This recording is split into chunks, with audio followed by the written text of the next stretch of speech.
Francisco Chronicle, and we're doing a Google chat. What if they had an election and nobody came? Will Durst, the absolutely hysterically funny comedian, is here because, let's face it, this is the most boring election ever for California.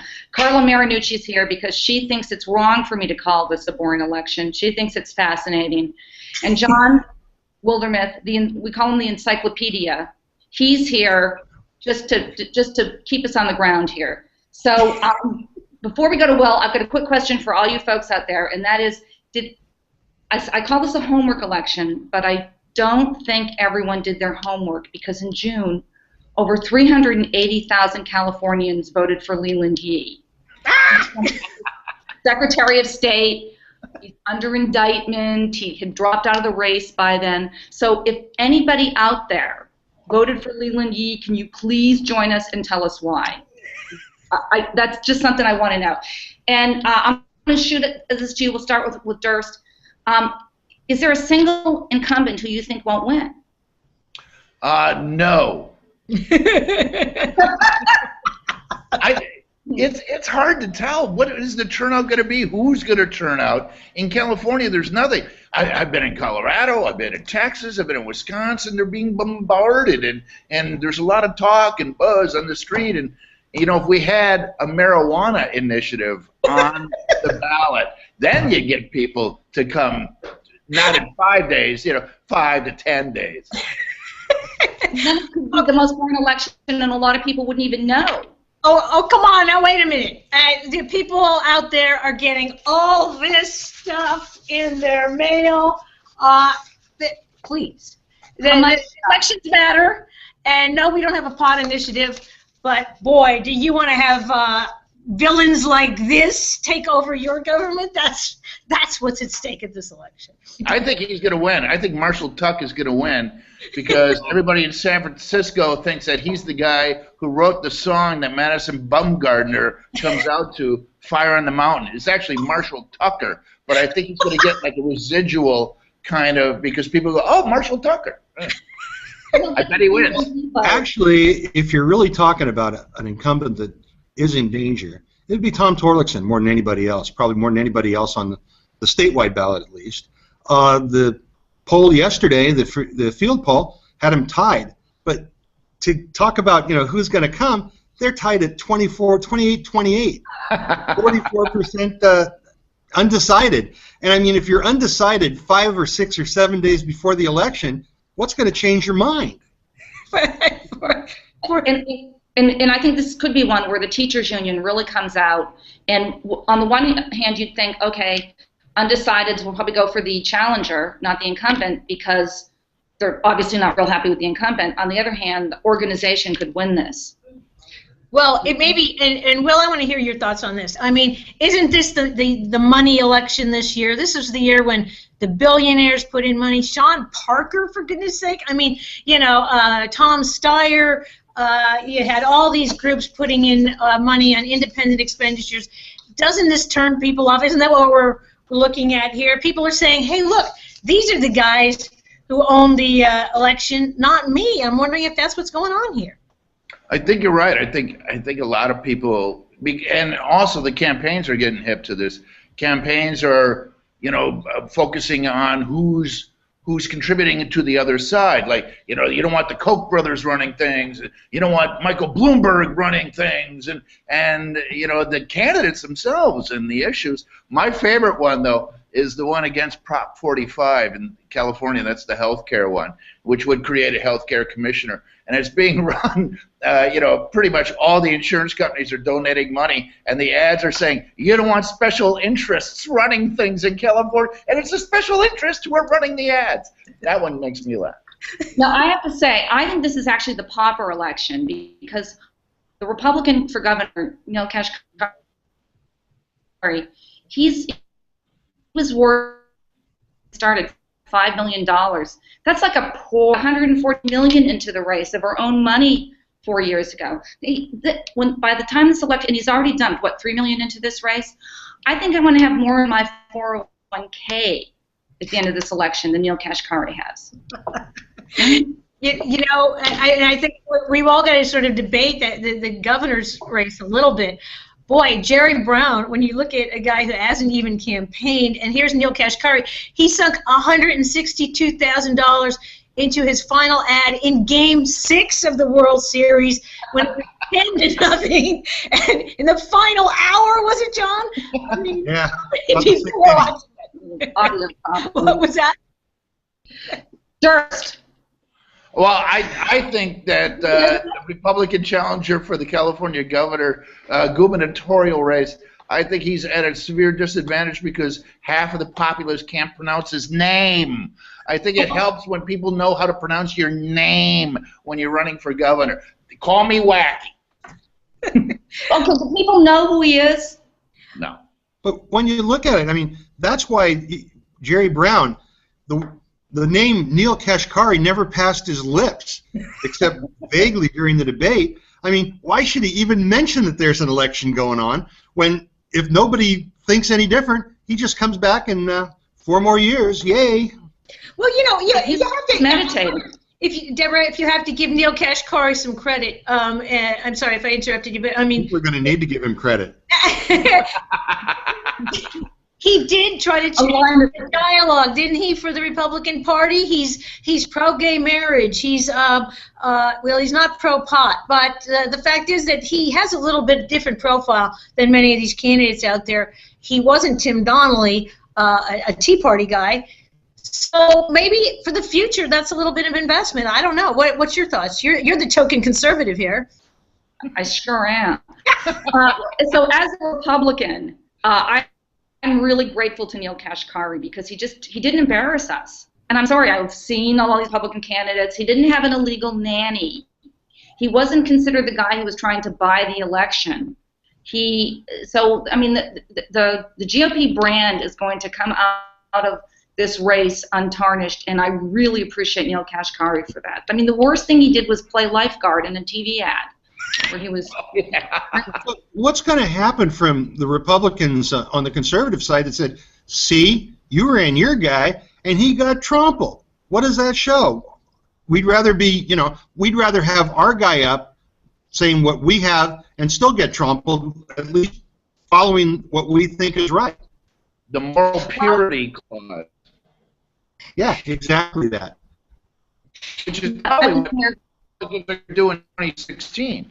And I don't think Jeb Bush or any of those guys, and I know you don't want to talk about that, but I think the same sort of attitude is going to prevail, and I think they're going to get trounced. You know, I mean, I with Neil Kashkari, I would say Jeb Bush, Condoleezza Rice, he got the endorsement of a lot of the Republican leaders, so, you know, he had some cachet there. The question is, as the field poll suggests, he's going to come in at 33%. That'll be the lowest mark for any Republican in a long time. And does that give him a chance to go on and run for something else in California? You have to kind of, you know, what was his game plan in putting in $3 million of his own money into this race when it looked like a mission impossible from the beginning? Okay, but at least he won't be a drag on the ticket. He's not, and we know that there are 2 Republicans who actually might have a chance of winning. One is Pete Peterson, who's running for Secretary of State. The other is Ashley Swearingen, pronounce her name Swearingen, who's a Fresno mayor, and she's running for controller. And then there's just that sort of odd wild card, Ron Gold. He was running for Attorney General.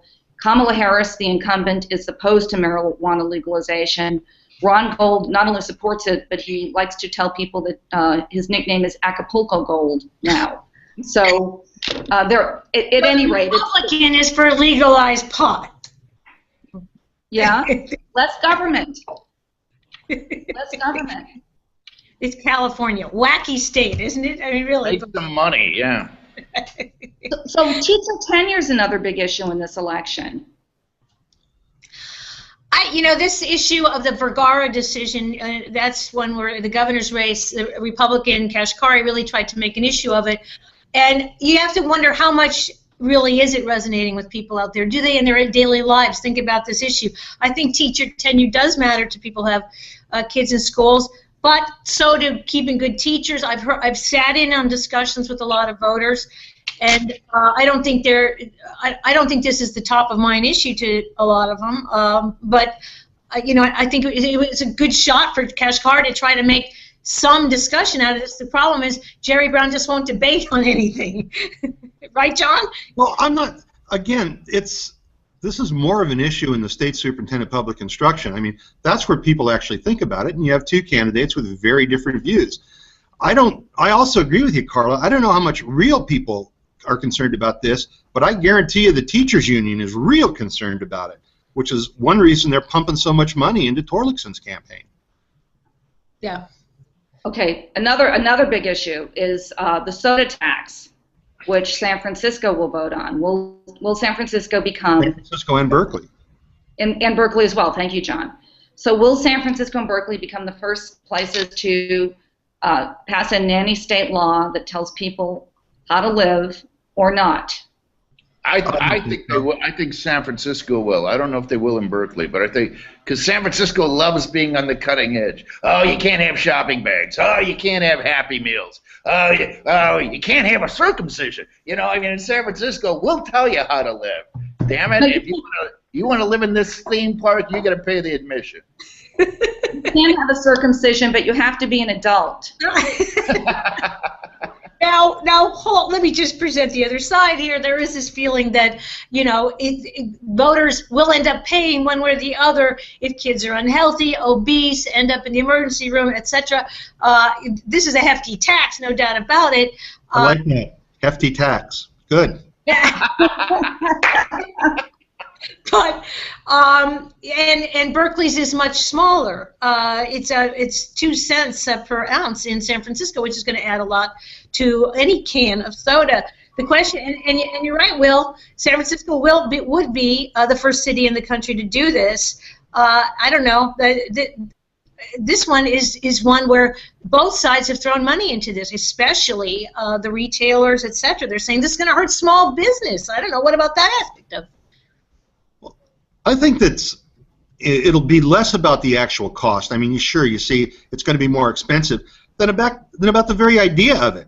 And some of the ads for the big sodas putting out essentially end up with saying, aren't there more important things the city should be involved in? Or if I want to drink a soda, what business is it of the city of San Francisco? And that's a very, very strong argument in something like this, more so than the fact that, wow, I'm going to have to pay an extra dime for a soda. It won't be a dime, you know, for a 12-ounce soda. That's a quarter, man. That's 25 cents. And for one of those big 48 ouncers, you know, that's $1. It's a lot of money, man. When Scott Wiener, the supervisor, first came in and talked to us about this at an editorial board, I just sat there and thought, don't you people have anything better to do? I mean, walk the streets of San Francisco. They're sort of smelly and they're not always safe, and you're going to concentrate. Species on the ground, okay? Look at, I'm screaming this in the newsroom, and nobody's turning around. Well, I hear it all the time here. However, you know, some of these health issues San Francisco has proven to be the place where the debate comes first, the public debate comes first. They are on the cutting edge here when you talk about healthcare issues, and so it could be that San Francisco opens up this debate in the rest of the country. We'll see how this one goes. Everyone's going to be watching the soda tax both here in Berkeley. Does anybody know what eventually was the resolution in New York when Bloomberg tried this? No, Bloomberg was not successful. Right. Because it went to the courts, and the courts shut it down, right? It wasn't successful, and I think the fact is other cities have tried it as well. So we're going to see if San Francisco.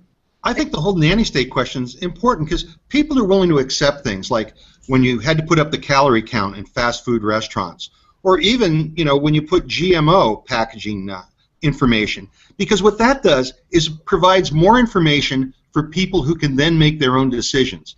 There's a big step from that to saying you can't make your own decision. We're going to make it for you, and this is the way it's going to be. Yeah, I couldn't agree more.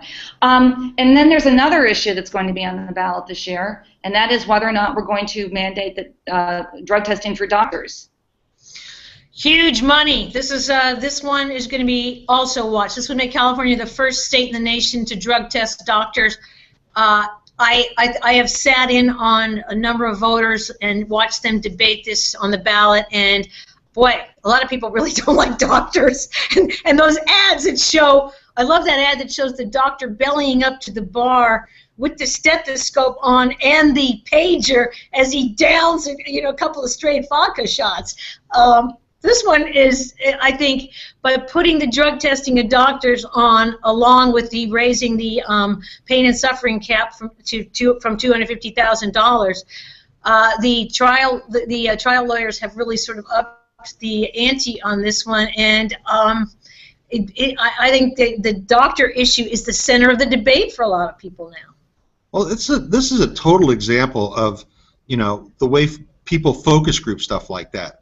The concern of the trial lawyers, or the consumer attorneys of California, as they like to be called now, is they want to raise that pain and suffering cap, and they have an argument. It hasn't been raised in, I think, 24, 25 years. But when they focus grouped it, people said, well, we don't want to raise it. So they said, well, what about doctors, drug testing doctors? They said, well, we think that's good. So they just jammed it in for no particular reason other than that people might be more inclined to vote for the issue. And it's pretty cynical, even in politics. I don't know. It sounds just you seem to be cynical to me. And what next? Nurses? Do we drug test nurses or lawyers? I mean, this really.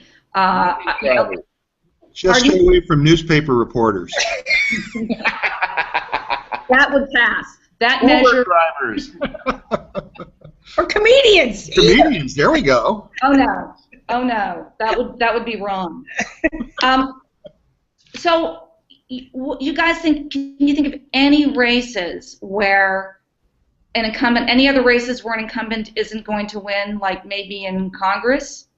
I'd say right now the Ami Berra race for Congress, Democrat Ami Berra versus Doug Ossie, up in the suburbs of Sacramento. Berra won it 2 years ago, and it's a Republican-leaning district, and that's a toss-up right now. Nobody has a clue how that's going to turn out, but it would not surprise anybody if the Republicans took that seat back. Yeah, the fact that Bill Clinton came in this week and campaigned for Berra in Davis is a sign. But I think another potentially close race will be done in the South Bay with Mike Honda and Ro Khanna. The signs there that one is very close is that Michelle Obama, for instance, is doing robocalls for Mike Honda. A lot of the big guns have come out for Mike Honda in the final days. And we'll see. That one has had a lot of money on both sides and independent expenditures and so forth. I mean, and that's gotten very, very contentious. We'll see. I think in both cases, I think the incumbent has the edge. Just for they have the power of the incumbency behind them and that messaging and the power of the Democratic Congressional Campaign Committee. But we've seen a lively race on both of those. Yeah, go ahead, Will. I think Khanna is going to pull that one out because of the tech-heavy district that he's in, and I think all the young people feel that we're disenfranchised and we're not represented enough, and I think they're going to come out in droves for Khanna, and I don't think you're getting that in the polling. That is the race where it sets up the tech crowd versus the traditional Democratic labor crowd, and I think a lot of people are going to be watching to see how that one comes down. Traditionally labor has been the boots on the ground for these candidates, and I think that we'll see if that still holds today or whether tech is going to be able, because Khanna has a lot of really smart people from the Obama campaign 2012 working on his side. Honda has a lot of really smart people from labor and the Democratic establishment working with him.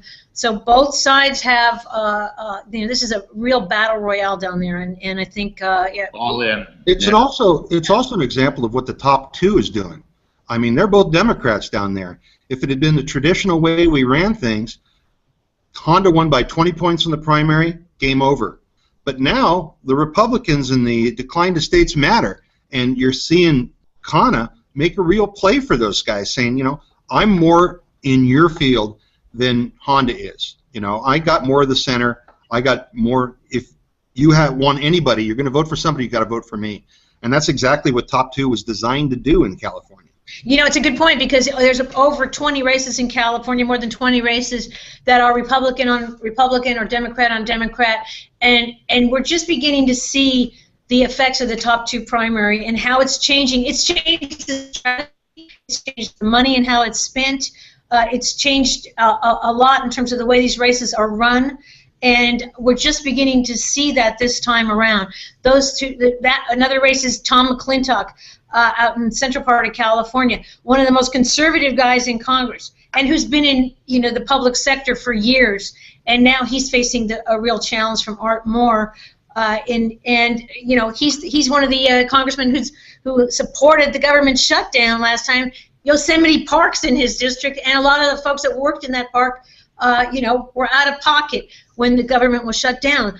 We'll see if McClintock suffers the consequences there, and that's a Republican he's facing. So let me close this out with a question. Is it that Californians are really happy? We know that across the country, we keep hearing about discontent. Polls show people think things are going in the wrong direction. And here in California, it looks like almost all the incumbents are going to win. Maybe 1 or 2 won't. And I think voter turnout will be low because people aren't mad. I mean, when people are mad, they turn out and vote.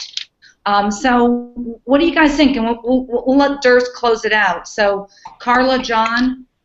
I think so much has been made of the fact that California isn't great for business and the unemployment rate is higher and so forth. The fact is that Jerry Brown has been able to say, yeah, but look where the state was 4 years ago, and rightly so. The state has rebounded in a lot of ways, even though Neil Kashkari says it hasn't rebounded enough. We're still California. We're still the place that, Facebook, Twitter, Google, they're right around the corner. And by the way, see that poster back there? It's California. I mean, we're not Texas. We can raise some more. Thank you. Californians are essentially an optimistic group. We think things are going to get better. We're looking, and the very fact that things aren't a disaster right now, that you can see some light at the end of the tunnel, are things as good as they could be? No, but if Jerry Brown asked the Ronald Reagan question, are you better off now than you were 4 years ago? A lot of Californians would have to say, absolutely we are. And that's good enough for many of them. And I think that even though people will say we hate Congress and, Republican Congress and Democrat Congress and both of them, we hate Congress as a whole, people love their congressmen. Or they don't love them, but they will vote them back because they see them representing, something. He will always explain that he is trying to represent their interests. And so it's that whole disconnect, hate Congress and I love this guy or this gal, What I love though is San Francisco, will always have Nancy Pelosi will always have a competitor on her left because in San Francisco she's considered a moderate. Then her candidate on the left will be a Republican. Okay, guys, thanks for joining us. All right. Bye-bye. Bye.